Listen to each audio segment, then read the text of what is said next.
Unang booking ko pa nga lang ay malayo ka agad yung pinatakbo sa atin ni Grab sa halagang 149 pesos. Wala naman tayong choice at hindi natin to pwedeng cancelin dahil buena mano pa lang to. Tsaka mukhang matumal naman dahil alas 9 pa ako pinasukan samantalang alas 8 ako lumabas. Sakto nga din ng mga oras na to nabalitaan namin na pwede nang dumaan dito sa may Lopezville papunta ng Marcos Highway. Mas mapapadali nga yung biyahe mo kung paakit ka ng Antipolo via Marcos Highway kung dito ka dadaan. Nagkataon nga lang nalagpas na ng alas 9 yung pagdating natin dito kaya sarado na yung gate.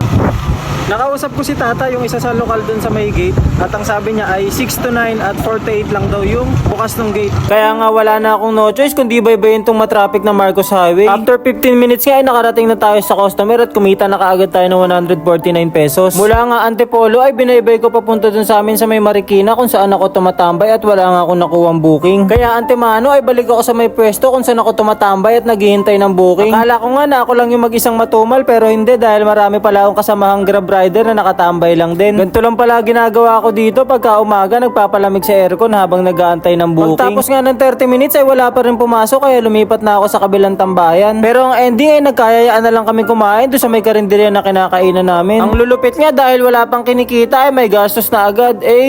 Solid ka. Pagkabalik namin sa Ayala ay pinasukan na ako ng double booking sa halagang 126 pesos. Kaya pinikap ko na kaagad to para may hatid na. Sa paulit-ulit nga namin pagdi-deliver ay halos kabisado na namin yung mga customer kaya hindi na ako nagmamapa. Nung na-drop ko na nga yung pagkain ay napadaan ako dito sa napakagandang view kaya napabidyo ako saglit. At swerte nga dahil pinasukan ako ng booking kaya pinikap na natin to kahit mainit pa. Yung kaninang tumal nga ay nabaliktad dahil nagdire-diretso na yung booking tapos dire-diretso na rin yung deliver natin. Bahagya nga ako nakaramdam ng konting gutom dahil sa dire-diretsong booking kaya nagkape muna ako pantawid gutom lang. Wala kasi yung nagtitinda ng street food sa labas kaya kape na lang muna. Bandang alas 4 bago tayo magsundo nag-check tayo ng ating kita at 1-2 na to sa loob ng 11 bookings pero pag wala incentives 807 pa lang. Masama yan bago tayo mawala ng isang oras dahil magsusundo na tayo. At ang sound trip pag nagsusundo, cherry on top ng Bini. Kaya yung mukha ng ating angkas ay ayun, hindi may paliwanag. Akala mo talaga hindi proud the Bini members ako niya.